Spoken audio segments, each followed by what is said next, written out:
Seigneur, ta parole est grande, elle demeure à jamais. Ta parole est infaillible, rien ne peut la supprimer. Comment le Seigneur a-t-il demandé à son prophète d'oindre Jéhu comme roi, sachant qu'il était un homme sanguinaire? Comment Jéhu, l'homme sanguinaire, a-t-il fait face aux 70 fils d'Akab? Jéhu s'est-il converti au culte du véritable éternel Dieu après avoir éliminé les prophètes de Baal et purifié le royaume de la famille d'Akab?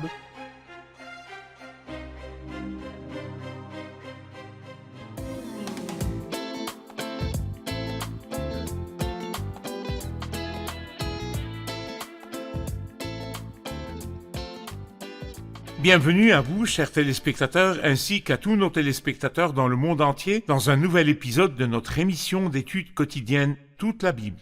Dans cette émission, nous étudions tous les livres de la Bible, de la Genèse à l'Apocalypse. Dans notre étude du deuxième livre des Rois, l'un des livres historiques de l'Ancien Testament, nous en sommes au chapitre 9 et chapitre 10. Je vous encourage à prendre votre Bible, à l'ouvrir au deuxième livre des Rois 9 et 10 et à suivre l'étude avec nous afin d'obtenir la richesse de la parole. Chers téléspectateurs, dans l'épisode d'aujourd'hui, nous verrons comment le sanguinaire Jéhu a détruit la maison d'Akab, comment Jézabel a été tuée et comment le sanguinaire Jéhu a détruit la famille d'Akab et a éliminé cette mauvaise descendance.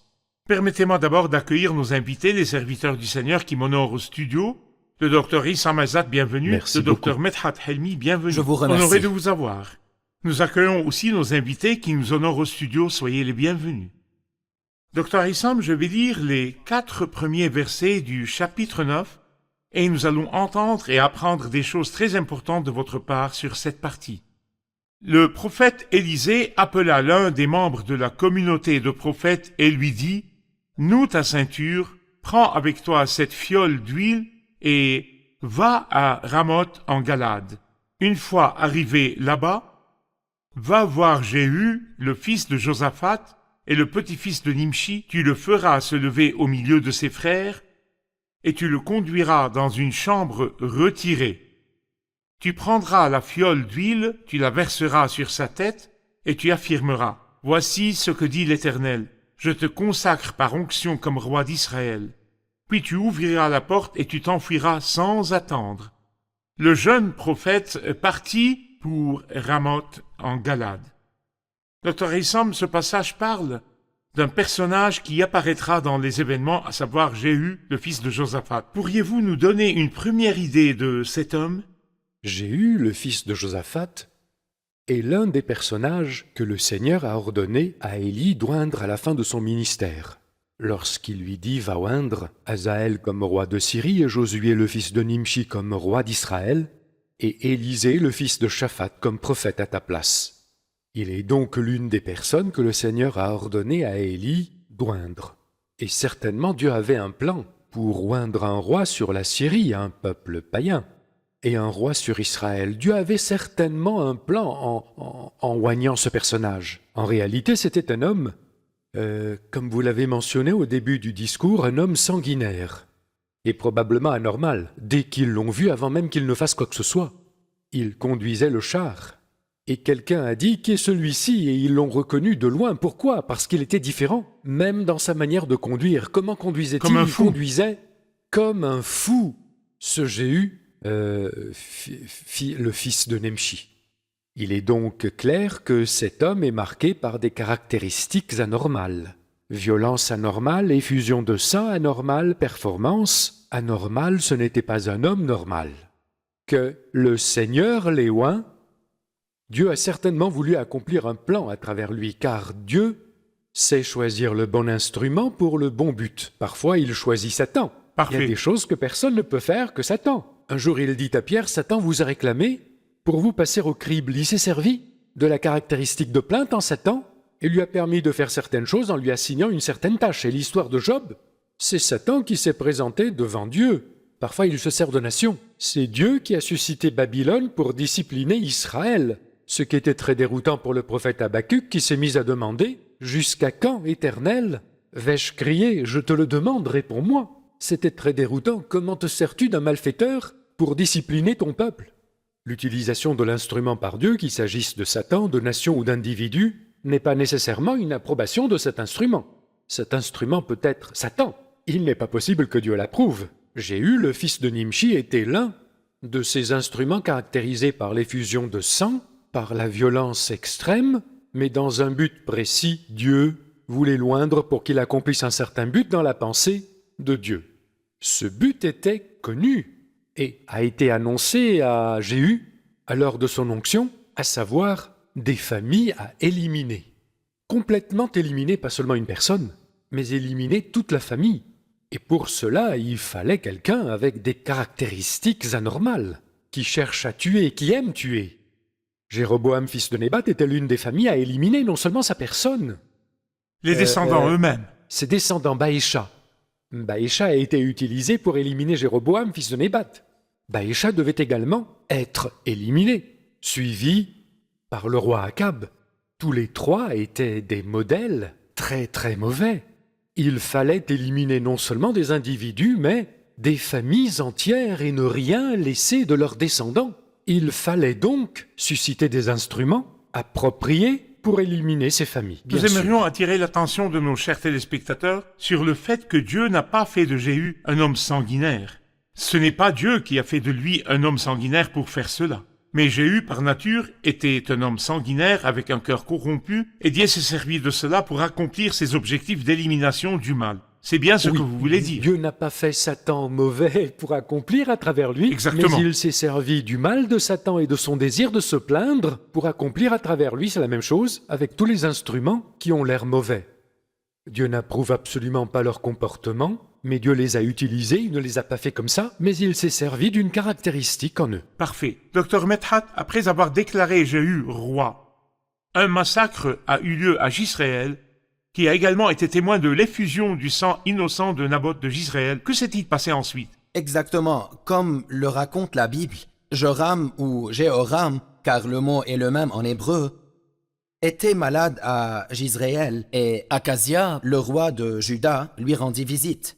À cette époque, Jéhu s'était rendu à Jisraël pour exécuter le coup d'État qu'il préparait.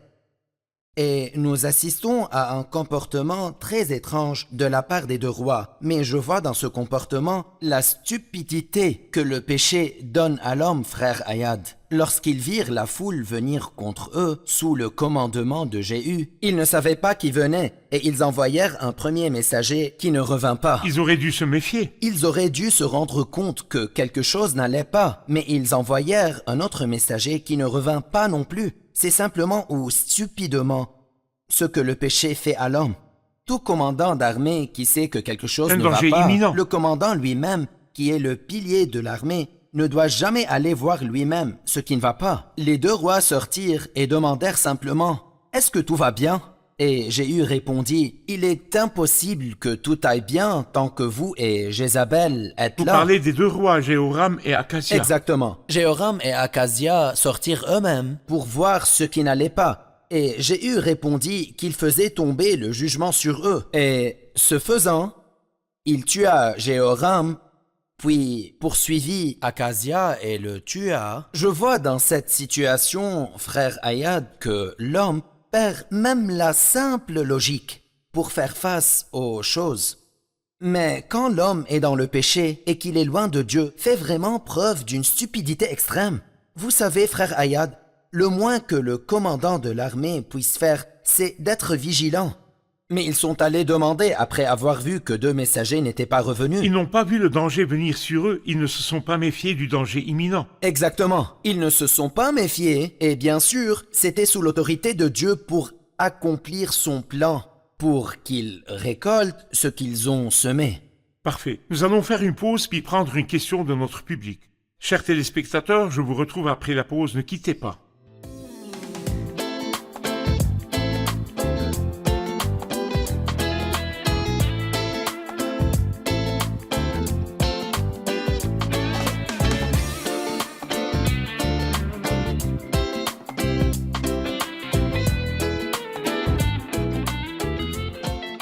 Nous revoici, chers téléspectateurs, pour prendre la question du public. Votre question. J'ai une question à propos du roi Akazia, roi de Juda, qui rendait visite à Joram pour prendre de ses nouvelles. Le but de Jéhu était de tuer Joram. Qu'est-ce que Akazia a à voir là-dedans? Il lui rendait visite. Était-il juste de le tuer? C'est-à-dire, méritait-il la mort ou a-t-il été tué dans la mêlée? Pourquoi Akazia était-il là?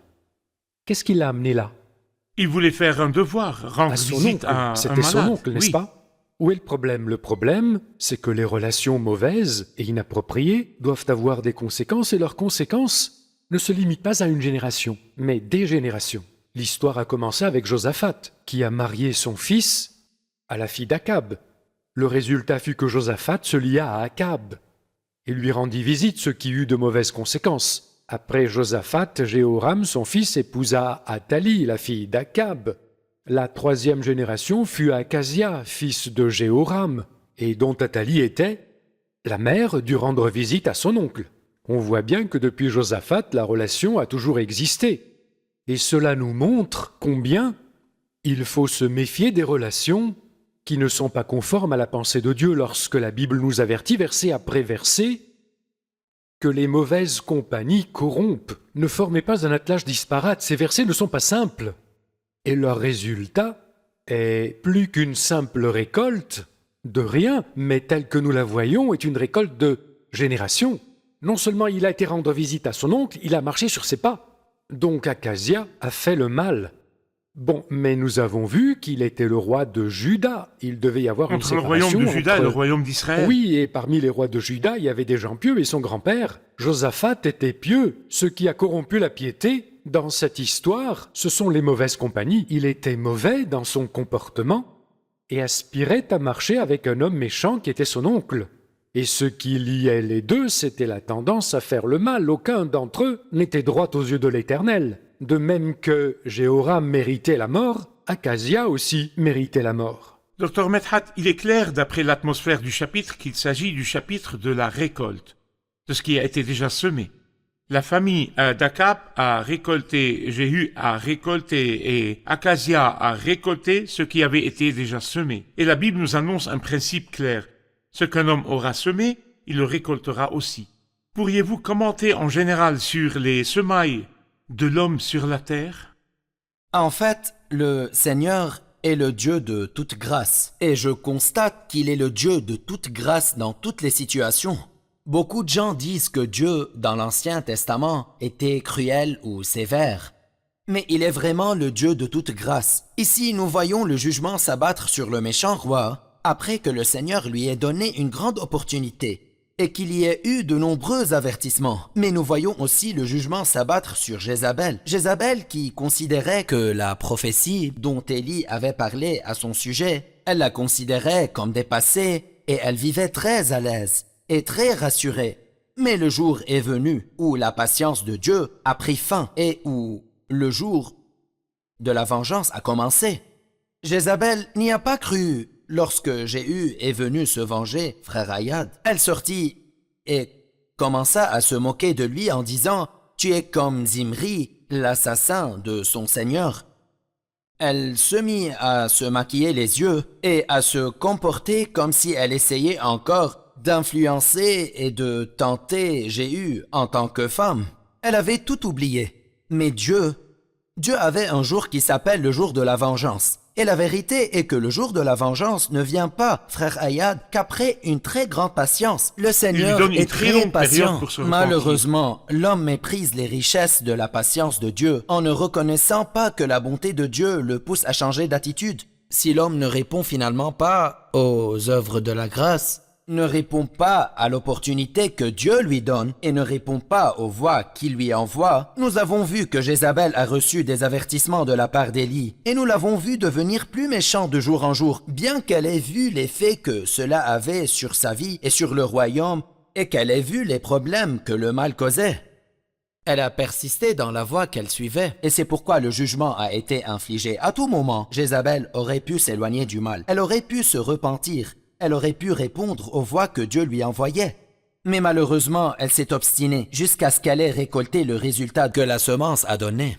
La récolte était de la même nature que les semailles, tout comme elle a calomnié Naboth de Jizréel et a comploté contre lui, comme nous l'avons déjà étudié. Finalement, elle mourut au même endroit, et les chiens ont non seulement léché son sang, mais peut-être sa aussi chair. mangé sa chair.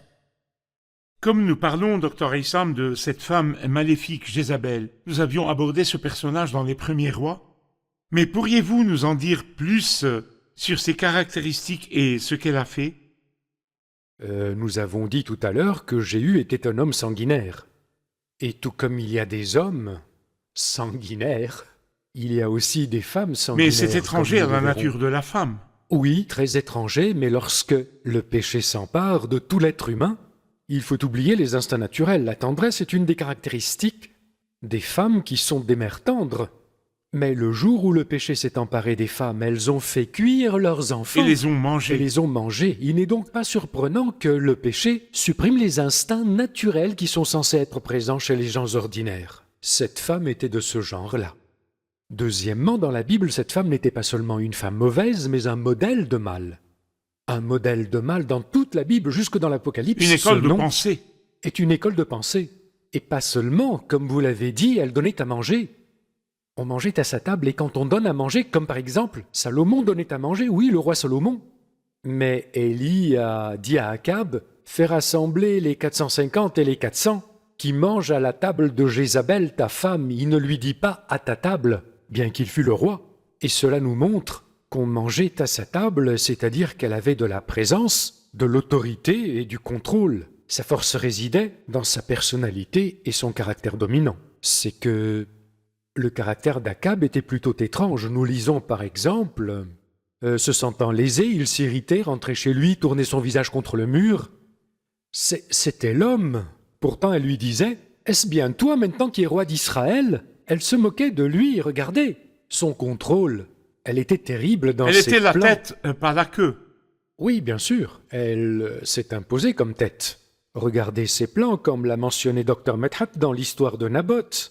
Il s'est senti lésé, irrité, mais c'est elle qui a su planifier. Et quand elle a terminé, elle a envoyé un ordre aux anciens et pas une suggestion, non. Et l'ordre était clair, solide et parfait à tout point. Un plan et un complot solide et parfait. Naboth certainement tué, la vigne certainement prise. Et elle prit la vigne et lui dit, lève-toi, prends possession de la vigne de Naboth de Jizréel. C'était une meurtrière. Elle a même tué tous les prophètes de Dieu. C'était une meurtrière car elle a tué Naboth de Jizréel. C'est une meurtrière car elle a menacé de tuer Élie. Et ce n'est pas tout.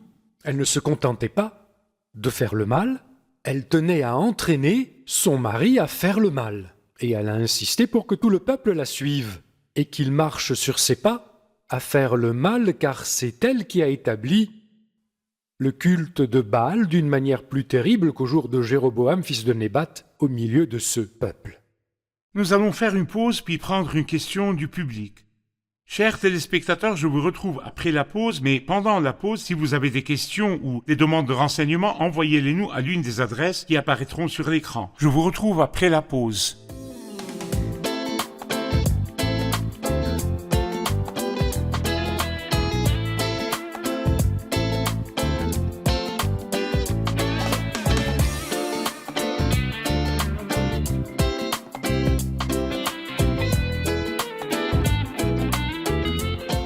Nous revoici, chers téléspectateurs, pour prendre la question du public.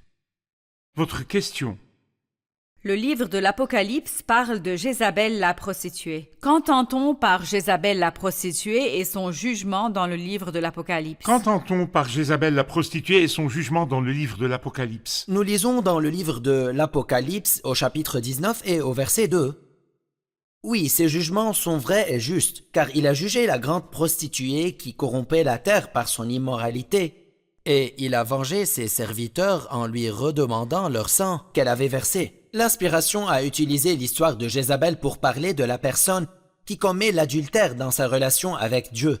Et l'adultère dans la Bible signifie l'adultère spirituel, c'est-à-dire elle annonce son mariage avec quelqu'un alors qu'en fait, elle vit avec quelqu'un d'autre ou elle appartient à quelqu'un d'autre. Ce qui est dit de Jézabel dans le livre de l'Apocalypse s'applique au christianisme nominal. Avant de parler de la Jézabel de l'Apocalypse, voulez-vous dire que la Jézabel de l'Ancien Testament, dans le premier et le deuxième livre des rois, a introduit Baal et détourner le cœur du peuple de l'Éternel, le Dieu d'Israël. C'est pourquoi cela s'appelle l'adultère spirituel, et elle est la prostituée qui a détourné tout le peuple du Seigneur. En fait, il s'agit d'un adultère spirituel. C'est ça. Car elle est affiliée à Dieu en ce qu'elle proclame, mais en réalité, elle adore un autre, c'est-à-dire un autre Dieu. Ce cas s'applique au chrétien nominal. Quelqu'un qui porte le nom de Christ, qui est affilié à Christ, qui va peut-être à des réunions ou à des églises. Mais la vérité est que son cœur est éloigné de Dieu. Il aura l'apparence de la piété, mais reniera ce qui en fait la force. En fait, il y a un terrible avertissement dans le livre de l'Apocalypse. Il y a un jugement qui s'abattra sur cette personne. La personne qui prétend avoir une relation avec Dieu, qui prétend être affiliée à Christ, mais dont le cœur est éloigné de lui. C'est le jugement dont parle le livre de l'Apocalypse et dont Dieu avertit tout chrétien nominal. Mais il ne s'agit plus d'une personne, mais du système tout entier. Exactement. Oui, le système, le christianisme, apparemment confessant qu'il s'est détourné du Christ.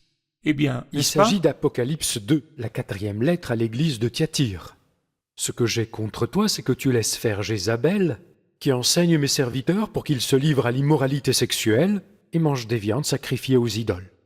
Je pense que c'est l'occasion pour chaque personne de revoir individuellement sa véritable relation avec Dieu. Suis-je affilié nominalement à Dieu et à Christ? Ou suis-je en véritable communion et relation avec Dieu? Parce qu'aux yeux de Dieu, c'est de l'adultère spirituel. Et le jugement s'abattra certainement sur chaque personne qui le prétend. Dr Issam, Jéhu n'a pas seulement tué Jéhoram et Akazia, mais aussi au chapitre 10, il a personnellement confronté les fils d'Akab. Que s'est-il passé au chapitre 10? La mission confiée à Jéhu ne concernait pas Jéhoram et Akazia. Mais elle est claire au chapitre 9, tu frapperas la famille de ton seigneur Akab, et je vengerai sur Jézabel l'assassinat de mes serviteurs les prophètes et celui de tous les serviteurs de l'Éternel. Toute la famille d'Akab va disparaître.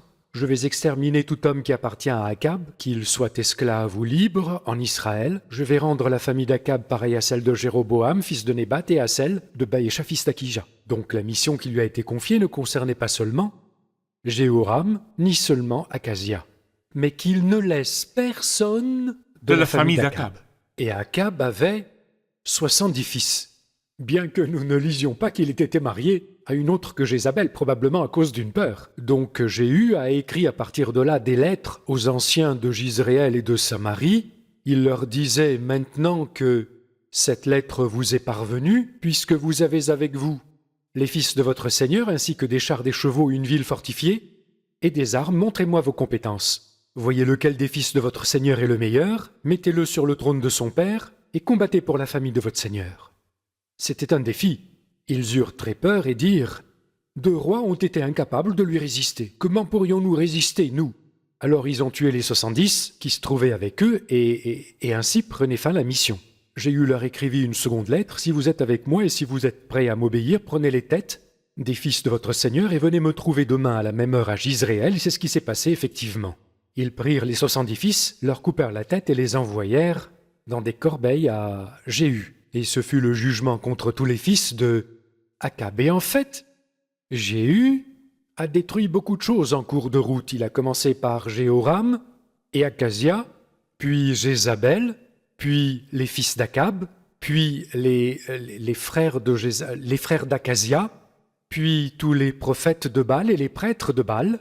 Il les a tous détruits. Il a détruit tout ce qui était sur son chemin, parce qu'il a compris que son travail consistait à les tuer tous. Et c'est ce qu'il a fait vraiment, et a accompli le dessein divin en détruisant le mal à ce moment-là. Dr Medhat, j'aimerais avoir votre réponse rapide sur l'attitude de Jéhu après avoir tué tous ces hommes, sachant qu'il les tuait à cause de leur méchanceté. Son cœur a-t-il penché vers Dieu? A-t-il méprisé leur méchanceté et adoré le Seigneur? Malheureusement, c'est ce qui est surprenant. Dès le début de son histoire, Jéhu savait que c'était Dieu qui l'avait oint et qui l'a ordonné tout ce qu'il faisait. Dieu lui a donné une grande victoire, mais l'homme, dans sa stupidité et son arrogance, considère que c'est lui qui a tout fait. Il oublie complètement les interventions de Dieu auprès de lui, l'usage qu'il en fait, et commence à se comporter de manière très stupide. Encore une fois, je vous le dis, frère Ayad, Le péché n'apporte que la stupidité, même en ce qui concerne les choses simples et logiques que l'homme pourrait suivre. Jéhu, après avoir fait tout cela, au lieu de revenir au Seigneur, de se repentir et de voir combien le Seigneur est en colère contre le péché et contre l'idolâtrie, a continué à suivre le même chemin et à marcher sur la même route. C'est pourquoi nous verrons le jugement s'abattre sur lui. Tout comme il a été utilisé par Dieu pour juger les méchants, le jour viendra où il sera lui-même jugé, et quelqu'un d'autre sera utilisé par Dieu pour lui faire récolter ce qu'il a semé. Il n'a pas pris garde. Exactement. Revoyons l'épisode avec nos invités, si vous le permettez. Je voudrais savoir, que pensait Jéhu des fils d'Akab, et comment a-t-il exécuté la peine de mort contre tous les fils d'Akab? Jéhu a considéré que tous les fils d'Akab méritaient la mort parce qu'ils étaient les descendants de Jézabel. Il a exécuté ce jugement en envoyant des lettres aux anciens d'Israël pour leur dire « Vous avez le matériel nécessaire et vous pouvez les tuer. Ce que je vous demande, c'est de m'apporter les têtes des 70 fils d'Akab demain à la même heure. » Parfait. Après avoir récolté le mal qu'Akab et ses descendants avaient semé, le cœur de Jéhu s'est-il adouci et est-il revenu au Seigneur? Malheureusement, nous voyons qu'au lieu de revenir à Dieu et d'oublier le culte de Baal qu'il avait détruit et que Dieu voulait éliminer dans sa vie, il a lui-même commencé à adorer Baal et à abandonner Dieu. Et ce fut la fin de sa vie, une fin mauvaise à cause de cette récolte qu'il a faite en abandonnant Dieu et en suivant Baal. Son cœur est resté inchangé. Merci beaucoup, Malheureusement. que Dieu vous bénisse. Merci, serviteurs du Seigneur. Nous poursuivrons notre Merci à étude vous. dans le prochain épisode. Que voit-on en Nathalie qui a voulu exterminer toute la descendance royale? Comment les chefs et les commandants ont-ils pu cacher Joas afin qu'il ne soit pas exterminé avec toute la descendance royale par la main de la méchante Athalie? Joas n'était-il pas très jeune lorsqu'il prit le contrôle du royaume? Comment un enfant de 7 ans peut-il gérer les affaires du royaume? Seigneur, ta parole est grande, elle demeure à jamais. Ta parole est infaillible, rien ne peut la supprimer.